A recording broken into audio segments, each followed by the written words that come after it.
Luminestra here. So I've been playing Escape from Tarkov for a few years now, and with the upcoming wipe, I figured I'd do a top 10 things that new players really should learn about Escape from Tarkov. The first thing I want to talk about is map knowledge and awareness. In order to really succeed and flourish in Escape from Tarkov, you're going to have to learn the maps one way or another. One of the best resources out there is a website called Map Genie. Most of this resource is free. It's going to show you a lot of the maps. This map will give you all kinds of different options to be able to click through. So for example, you have spawn points, you have extracts, you have items for tasks that you need to get done. I would encourage you, if you're new to Tarkov, check out these maps, click through every different options, and then you can kind of get a feel for if you're going to go for quest, if you're just going to go for like loot runs for say on a scav, then at least you have a lot of that information ready and available for you. Another great way to start learning the maps is go and do a practice offline mode. You can turn off all the AI, so there's going to be no scavs, no bosses, no anything in there, and you're free to just run around and roam. So this way, it's not almost the end of the raid and you're starting to panic because you don't know how to get out.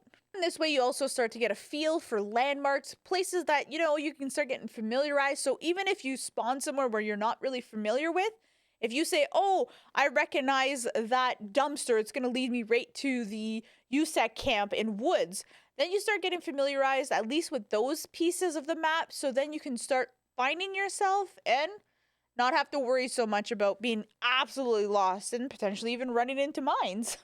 The last thing I want to touch on with map awareness and knowledge is that a lot of players who've been doing this for a long time know either the shortcuts or know how to get into areas where maybe you're still not familiar with, or they know how to stay in kind of cover and making sure that they're not caught in the open. So just start to be mindful of making sure you're not caught out in the open, because you will be spotted. You will be unalived and you will have no idea where it came from.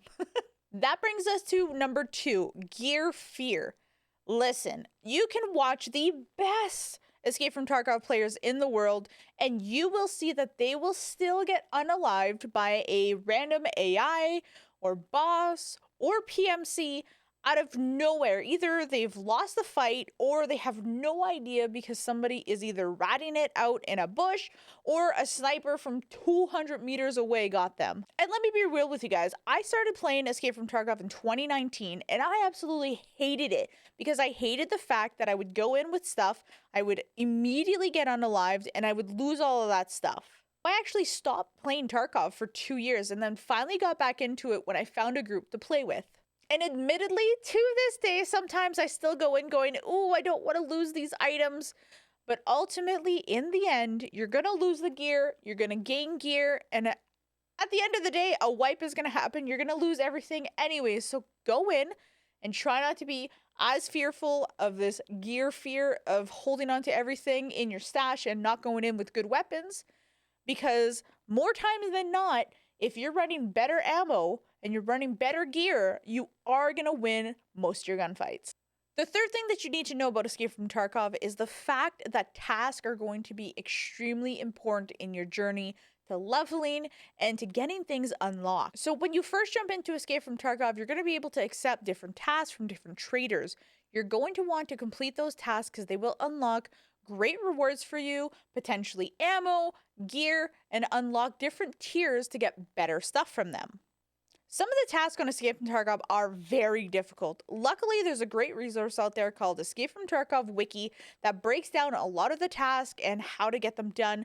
I'm also creating some tutorials online, so if you have any questions about that, definitely check my playlist of Escape from Tarkov, because there may be some tasks that you need to get done that you don't know how to get done, and they're going to be there. I also just want to mention that after the first week of wipe, what I'm going to be doing every time I'm streaming over on kick.com/Luminestra, for the first hour of my stream, I'm going to be running with you guys to try to help you guys complete some of your tasks, because I know how difficult it can be running solo. So at least you have somebody there that can kind of help you, guide you, and hopefully get a task or two done. Number 4 is to play Tarkov at least until you get to level 15. I promise you, the moment you get to level 15, the Flea opens up and the game becomes a lot more accessible and easier for you to manage. Now, of course, certain tasks are going to make you find found in raid items, but when it comes to your stash upgrade and certain other things that we'll talk about a little bit later on in this video, it's going to be a lot easier once you have that flea unlocked. Think of a flea market like an auction house in any other game. You go in, you put items up for sale, and you can also buy some items for other people. So as you can imagine, something that you just can't seem to find, you're going to be able to buy, and then you're able to craft and upgrade certain items. Last thing to note about the flea market is that you need to be able to find the item in raid. So it has to have that little check mark at the bottom that says found in raid to be able to put it up on the flea market so everybody else can buy it. If you don't have that little check mark, you can't put it up. There are exceptions to that, in terms of some items are banned from the flea market, so regardless of if they're found in raid or not, you cannot put them up for sale. So since we're on the topic, let's now cover your hideout. What a lot of players neglect to do is actually upgrade their hideout. So if you have the base game of Escape from Tarkov, then you're going to have to also upgrade your stash. Players with the EOD edition don't have to do that. Everybody, though, has to upgrade their hideout. Part of the hideout is going to give you a benefit and perks to it. So, for example, I try to push as fast as I can to get Intellect Center, because what that does is that it gives you a 15% timer cooldown reduction on your scavs. And we'll talk about that a little bit later in this video, but scavving is going to be extremely important in your game. So having those perks is great because you'll be able to do them more often. Now, the next topic I want to talk about is the difference between a scav and a PMC. There's a lot to be explained to this, but I will try to keep it as brief and overview as possible. Your PMC is going to be your main character that the moment you start a raid, it's going to be the entire raid time. You're going to go in with your own gear. You're going to be going in to do your tasks with your PMC, because if you go on a scav, it doesn't count. With the exception of if you're going into a raid and you're trying to find a found in raid item, you can find that on your PMC or your scav. But the main tasks, such as, finding Jaeger in his camp, you have to be on your PMC, your main character for that. Your PMC and your scav players will both have separate skills that you're leveling. So if your PMC's metabolism is at 4, and if you haven't worked on your scav player yet, then your scav player will still be at level 1. They don't just level up together. One thing to note about your PMCs is that the gear that you are bringing in, you can ensure the gear. If an AI scav unalives you, or if a player unalives you and they don't go loot your body, those items will come back to you in insurance. But I will say 9 out of 10 times those items will not come back to you. And unfortunately, they're just a kit donated to the raid. Now let's talk about your scav player. Now the scav is going to come in halfway through the raid. The AI scavs will not attack you as a fellow scav. Please note that the bosses will, though, so be careful about that. Your scav player will come in with half durability items. So your weapon will be half durability, your gear, things like that. Unlike your PMC, the scav player will already have pre-generated items that you're going to go into a raid with. You don't have options, you can't choose that. Sometimes you get very lucky and find very valuable items while you're on your scav. So for me, I love being able to go in as a PMC, and then if I get unalived while I'm a PMC, I then go in, I scav, I try to find some loot, and then once my scav is on cooldown, I go back on my PMC, do my raids, and then once the cooldown is done on my scav, go back on my scav, because I do like to bring up the scav karma. If you want to know more about scav karma, I'll link below a TikTok video that I did about this. Note that on your PMC, you want to unalive everybody, but on a scav player, you do not want to unalive other scav players or scav AI, because you will lose that scav karma. It's very tricky to tell who's a scav and who's a player, and even sometimes to this day, I get it wrong. Let's talk about the looting in this game. I don't know about you guys, but I am a big loot goblin. It's one of the features that I love about Escape from Tarkov, because there's such a vast amount of loot in this game, and it goes from very common items to extremely valuable, unique items. So you can find something that's worth 1,000 rubles, or you can find something that's worth 50 million rubles in a raid, and it's just luck of the draw if you know where the spawns go. Sometimes you get lucky, sometimes you don't, so there's always opportunities to find some incredible things. So again, use Map Genie, start getting familiarized with where the stashes are, where the valuable loot spawns are. That's how you're going to make your rubles back in Escape from Tarkov, and that's how you're going to continue on to task. I briefly mentioned talking about found in raid loot. What's going to be really important is that when you successfully extract from whichever map you're on, when you go back to your stash, you put them in your stash house. So this way, it stays as found in raid items. If you bring it back into the raid, it will no longer have that status effect. It just stops people from exploiting the game that way and giving it to their friends if they find something that they need. Another thing to note about looting is when you unalive an AI scav, always check their pockets.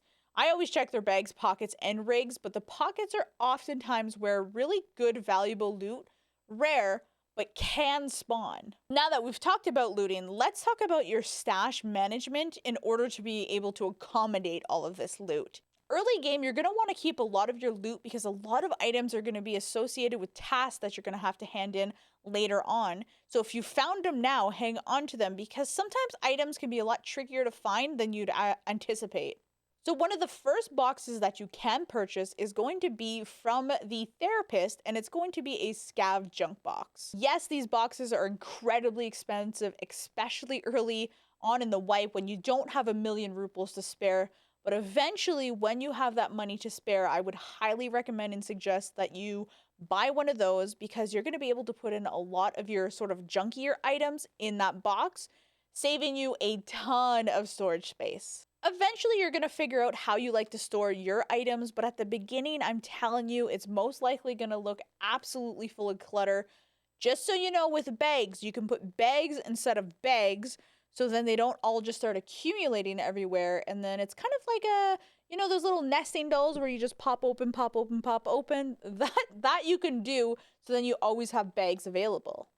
Now, I want to talk about the different enemies you're going to face. I touched a bit about it earlier, but let me break it down for you. When you go into a raid, there are going to be fellow PMC players that are going to be on the map that are going to PvP you. The second is going to be fellow player scavs.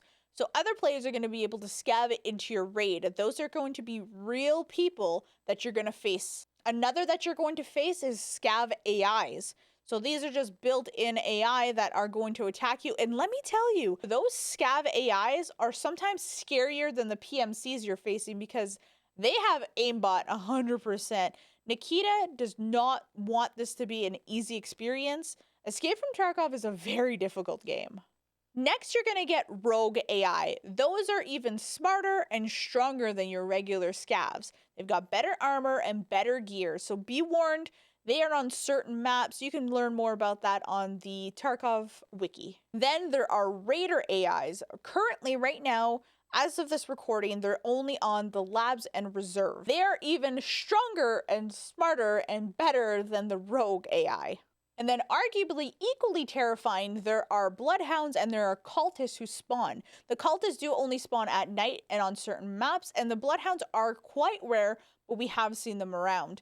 They are not to be messed with. And last but certainly not least, an even rarer spawn are the bosses and their guards on the map. So each map will have their respective boss that spawns in. Those bosses will have guards that are around them. So the boss is the strongest, who absolutely have aimbot, who can see you coming miles away, and the guards are also very strong with great gear.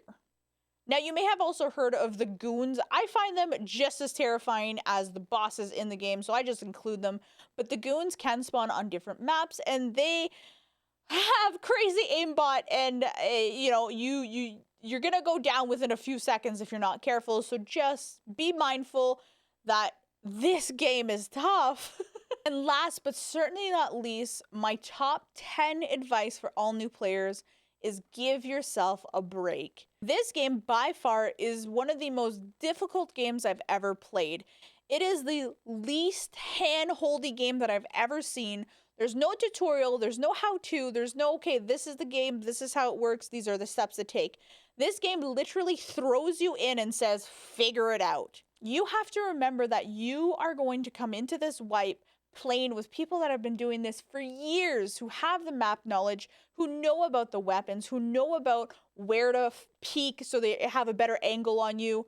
So give yourself a break. You're going to get unalived over and over again. It is unfortunately part of the process, and that's okay.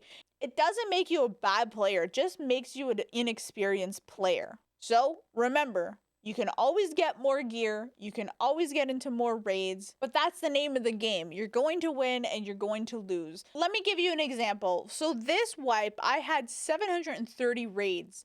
I only survived 364 of those raids. I have nearly over 1,000 hours in this wipe alone, so it's okay that you're gonna get unalived every once in a while. Just pick yourself up, get back into a raid, or go do a scav to replenish some of that money that you're going to be losing out. If this video was helpful for you, make sure to give it a like, a comment down below if you have any questions related to Tarkov. I will try my best to answer them, and of course, don't forget to subscribe. Thanks for watching, guys.